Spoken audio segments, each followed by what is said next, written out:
Health tips நேயர்கள் அனைவருக்கும் வணக்கங்க. முகத்துல ஒரு பரு வந்துச்சுனாவே அதை எப்படியாவது சீக்கிரமா நீக்கணும் அப்படின்னு நமக்கு தோணுங்க. சில நேரத்துல ஒரு பரு போனதும் அதே இடத்துல அல்லது வேறு இடத்திலோ மறுபடியும் பருக்கள் வர ஆரம்பிச்சிருங்க. நான் எவ்வளவோ முயற்சி பண்ணியும் பருக்கள் ஏன் குணமாகல அப்படின்னு பல பேருக்கு சந்தேகம் இருக்கதாங்க செய்யும். அதற்கான பொதுவான காரணத்தை பத்தி இந்த பதிவுல நம்ம விரிவா தெரிஞ்சுக்க போறோங்க. நம்முடைய கைகள்ல இருக்கக்கூடிய அழுக்கு எண்ணெய் முகத்துல படலாம். தெரியாமலேயே முகத்தை அடிக்கடி தொடர்றது சிலருக்கு சரும பிரச்சனைய அதிகரிக்கலாம்.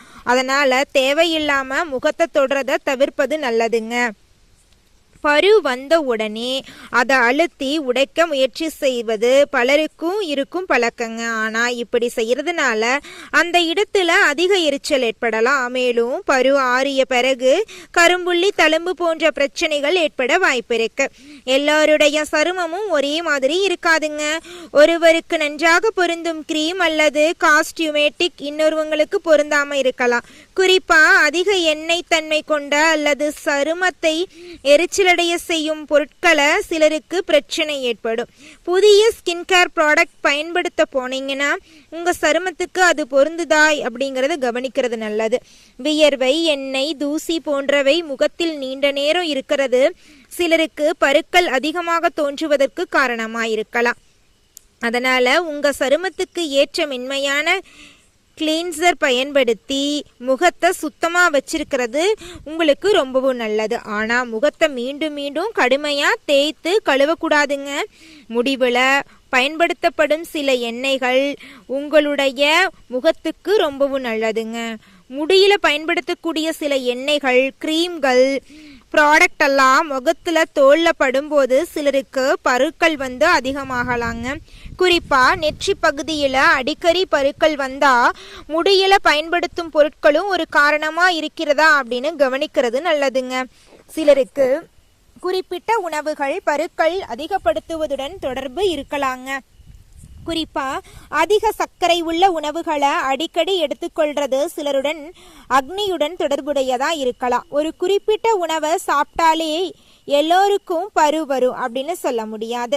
சமச்சீர் உணவு, போதுமான தண்ணி, நல்ல தூக்கம், சீரான வாழ்க்கை முறை ஆகியவற்றை கடைபிடிக்கிறது பொதுவான நல்ல பழக்கம். சில பெண்களுக்கு மாதவிடாய் காலத்தை சுற்றி ஹார்மோன் மாற்றங்களால முகப்பருக்கள் அதிகமாகலாம். குறிப்பா ஒவ்வொரு மாதமும் ஒரே நேரத்துல பருக்கள் அதிகமா வந்துச்சுன்னா அதையும் கவனிச்சுக்கிறது நல்லது.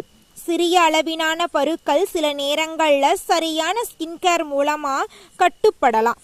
ஆனா பருக்கள் தொடர்ந்து அதிகமாகி கொண்டே இருந்துச்சுன்னா, வலி தரும் பெரிய பருக்கள் வந்துச்சுன்னா தோல் மருத்துவர்கிட்ட போயிட்டு பரிசோதனை பண்ணுறது ரொம்பவும் நல்லதுங்க.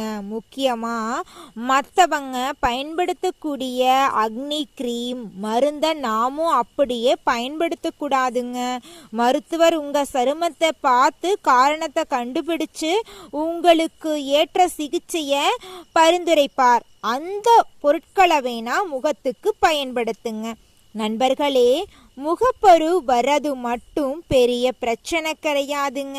பரு வந்துருச்சு அப்படின்னு கவலைப்பட்டு அதை கிள்றது, அடிக்கடி புதிய ப்ராடக்ட்டுக்கு மாறுறது, முகத்தை அதிகமாக தேய்க்கிறது போன்ற விஷயங்களை தவிர்ப்பது ரொம்பவும் முக்கியங்க.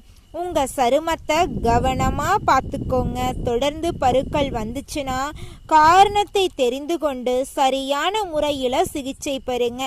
இந்த வீடியோ உங்களுக்கு பயனுள்ளதா இருந்தால் லைக் பண்ணுங்க.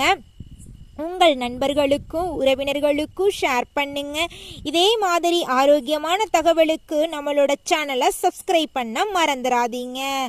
உங்களுடைய முகம் பளபளக்க நீங்க உங்களுடைய உணவு முறையில கட்டுப்பாடு விதிச்சே ஆகணுங்க. அதிகமான எண்ணெய் உணவுகளை சாப்பிட்றத குறைச்சிக்கோங்க.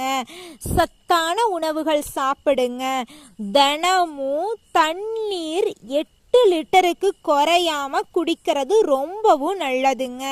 இதய நோய் இருக்கிறவங்க, வயதானவங்க, உடல்ல ஆல்ரெடி ஏதாவது பிரச்சனை இருக்கிறவங்க, மருத்துவர் கூறிய அளவு மட்டும் தண்ணீர் அருந்துங்க.